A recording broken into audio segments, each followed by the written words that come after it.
Okay, let's dive right into this. Welcome to today's explainer, where we are unraveling a seriously counterintuitive paradox of modern engineering. I mean, think about it. We build these absolute colossal machines, pack them with an unbelievable amount of power, and yet they move at a surprisingly leisurely pace.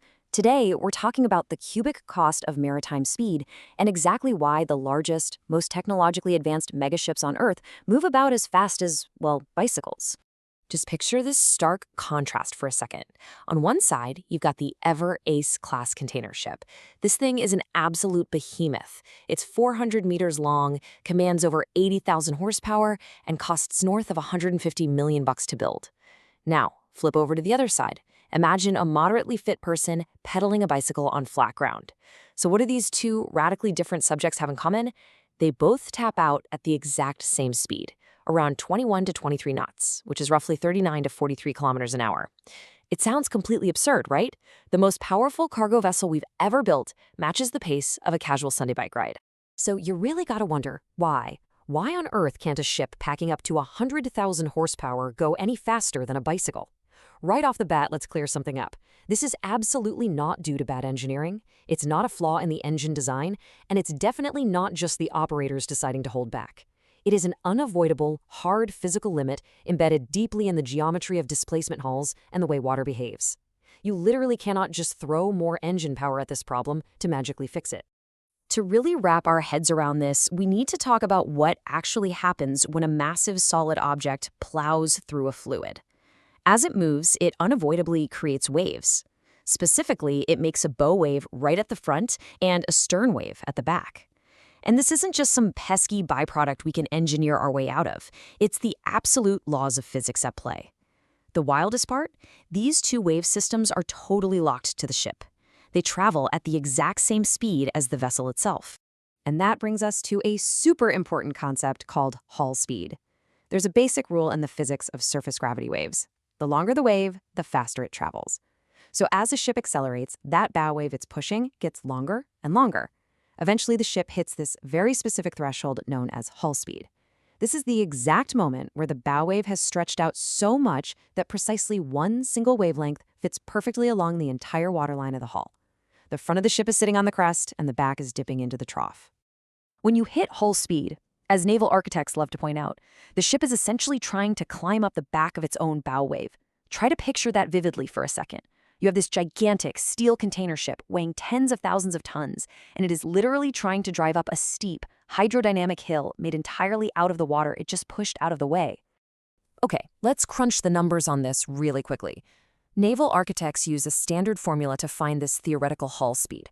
It's roughly 2.43 multiplied by the square root of the ship's waterline length in meters. So for a 150-meter vessel, that gives us a hull speed of about 30 knots. But for a massive 300-meter ship, that calculation jumps up to approximately 42 knots. Wait a minute. 42 knots? That theoretical limit is way higher than the 21 to 23 knot bicycle speed these ships actually travel at every day? Which brings up a huge question, and this perfectly transitions us from the realm of pure physics straight into harsh economics. If the theoretical limit is actually 42 knots, what happens if we just double the engine power to get there? If the ship hasn't hit that absolute hydrodynamic brick wall just yet, what is stopping these engineers from simply mashing the throttle? Well, here's the catch, and it's called the cubic cost of speed. You see, wave-making resistance is not linear. It doesn't just tick up gently as you go faster. It follows a ridiculously steep exponential curve based on what's called the Froude number. In the normal operating range of these ships, the power you need to push through those waves increases as the cube of the ship's speed. Basically, if you want to double your speed, you don't just need double the power. You don't even need 4 times the power. You need something approaching 8 to 10 times the power. Let's look at what this actually means in the real world. Say we want to speed up our massive container ship from 22 knots to 25 knots. That's a pretty tiny bump, just a 14% increase in speed. But because of that curve, that small bump causes wave-making resistance to completely skyrocket by 40 to 50%. And since fuel consumption scales directly with the power needed to overcome that resistance, you are suddenly burning an economically catastrophic amount of extra fuel, all for a barely noticeable gain in speed. Let's put a cold hard price tag on that reality. $500,000. For a vessel that burns 150 metric tons of fuel a day at 22 knots, pushing it up to 25 knots means burning an extra 60 to 75 metric tons every single day. So over a standard 20-day voyage across the ocean, that tiny 3-knot speed boost is going to cost you over $500,000 in extra fuel alone. And here's the kicker. Cargo revenue doesn't increase just because the ship arrives a couple of days early. So the commercial incentive to just take it slow, it's completely overwhelming. Okay, but let's play devil's advocate and escalate the problem. What if we completely ignore the fuel costs? What if a massive shipping company decides to throw all financial logic out the window and demand way more thrust from the engines, just to prove a point? What actually physically happens to the machinery if we push that propeller to the absolute max? Well, we kick off this totally wild and honestly destructive chain reaction. Step 1, the propeller's workload spikes to try and maintain that thrust.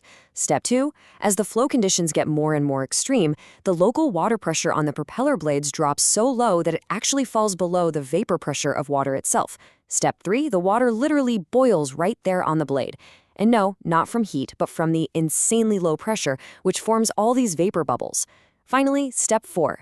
As those bubbles move back into higher pressure areas, they collapse violently. This whole crazy process is called cavitation. The sheer destruction this causes is just mind-blowing. We're talking about microscopic implosions that are so violent, they literally rip chunks of metal right off the propeller blades. Severe cavitation can chew up incredibly expensive, highly engineered blades in a matter of weeks. On top of that, you get a massive drop in efficiency because all that energy is wasted making bubbles instead of moving water. Oh, and it generates incredibly loud noise that passive sonar can pick up from miles away. So simply pushing harder literally tears the ship's components to pieces. So let's recap. We face a steep hydrodynamic hill, cubic fuel costs, and propellers that literally destroy themselves if pushed too fast. It seems completely impossible to beat, but the truth is, there actually are ways to escape this limit. Believe it or not, there are certain vessels out there that completely break free from this relentless displacement speed limit. So how on earth did they pull that off? They do it by entirely changing the physics of how they interact with the water. A standard displacement hull, like our megaship, pushes water aside and is forever trapped by those wave limits.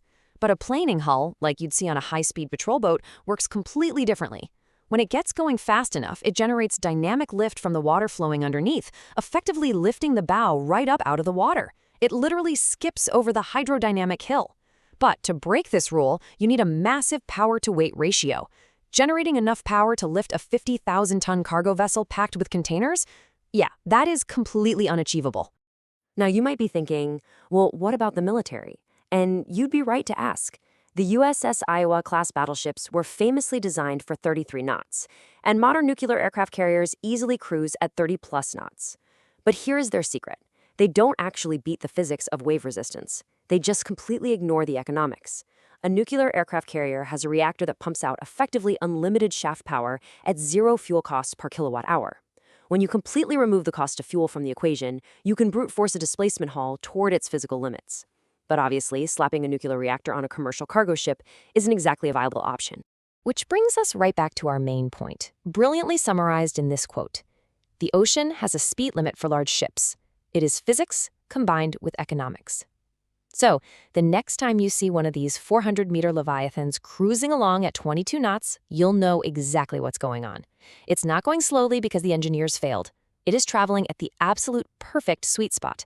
The exact convergence point where the physics of wave-making resistance, the destructive limits of cavitation, and the cold, hard cash of fuel consumption all balance out for maximum commercial performance. The bicycle paradox completely resolved. But here's something to chew on as we wrap up. As global demand for faster delivery just keeps growing and growing, we are left staring at a fascinating frontier. What happens when shipping companies absolutely have to move massive amounts of cargo faster than the strict physics of displacement hulls will allow? Are we on the verge of entirely new hull designs, or maybe radical new propulsion tech that will completely redefine global trade? It's a massive question, and the answer could very well change the future of our oceans. Thanks so much for joining me on this explainer, and remember to keep questioning exactly how our incredible world works.